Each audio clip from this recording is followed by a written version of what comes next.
Is this better than this? What do you think?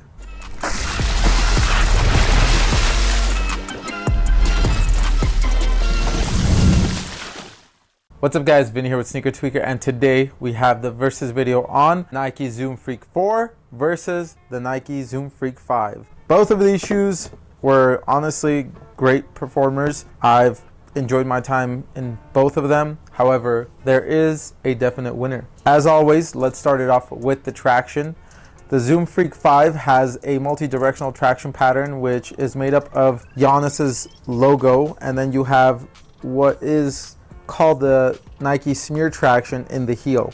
The traction pattern on this, or even just the traction, was freaking amazing. It literally I played on, okay, just to clear things up, Lifetime's floors are shit.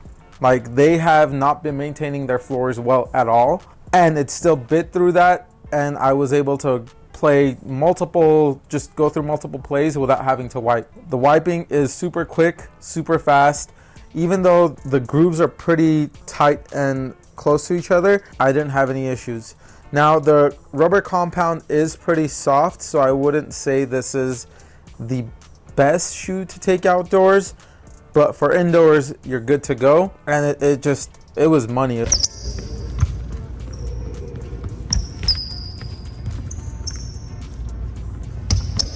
It's one of the best traction setups this year so far. As for the Zoom Freak 4, you have this kind of like a shark tooth. At least the forefoot area is like a shark tooth thing, and then also the heel, I guess. And the traction pattern on this, it was decent.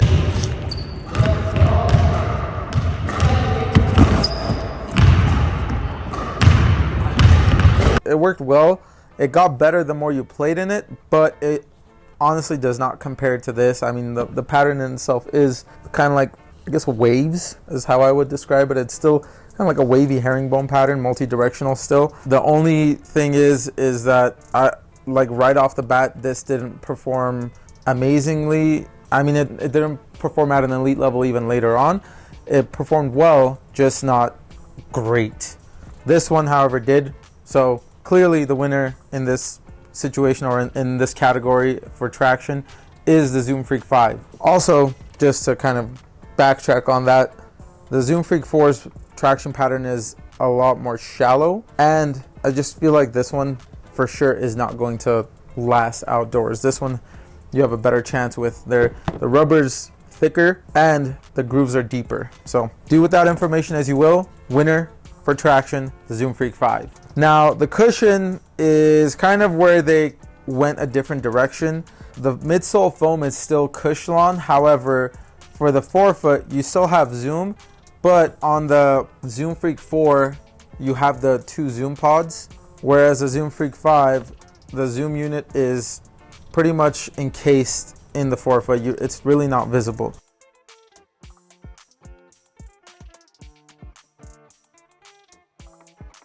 Now, as far as bounciness, I would say the 4 is more bouncy. So if you are wanting something more bouncy, this is definitely, I would say, the better way to go.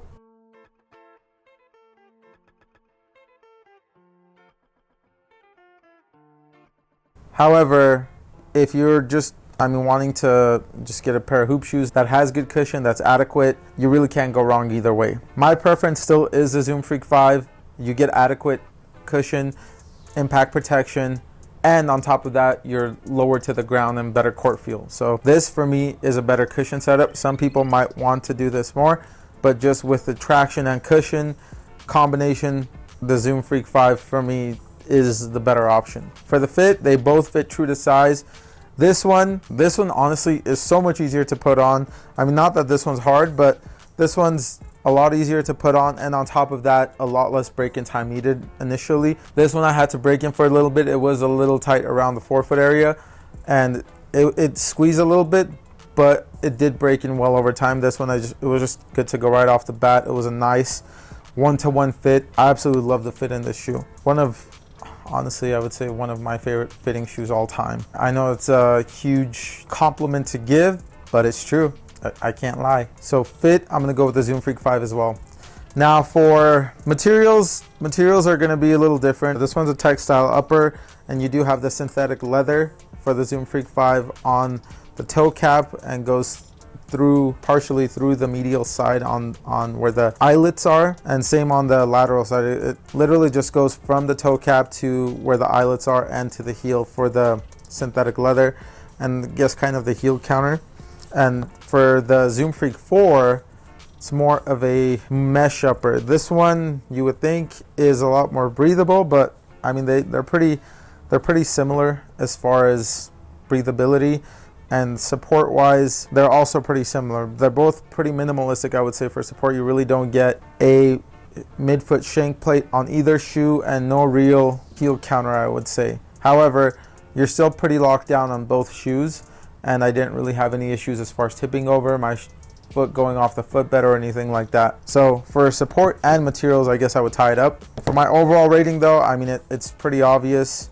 This shoe is the winner, the Zoom Freak 5, and one of my favorite shoes of the year so far, probably contender for top basketball shoe of the year. It's just amazing. I really can't say enough good things about it. The only thing I would maybe want to see added on is at the very least a TPU heel counter and then a midfoot shank plate, whether it be TPU or carbon fiber. Hopefully carbon fiber. I know that'll drive up the prices, but can I say I like what I like. If any of you guys have played either in the Zoom Freak 4 or the Zoom Freak 5, let me know your thoughts. Or if you played them both, let me know which one you think is better. I mean, I have my own opinion, but hey, yours might be different. So let us know in the comments below. If there are any other shoes you guys would like to see go head to head, again, comment down below. For more content like this, please like, subscribe, and follow. We'll see you guys in the next one. Peace!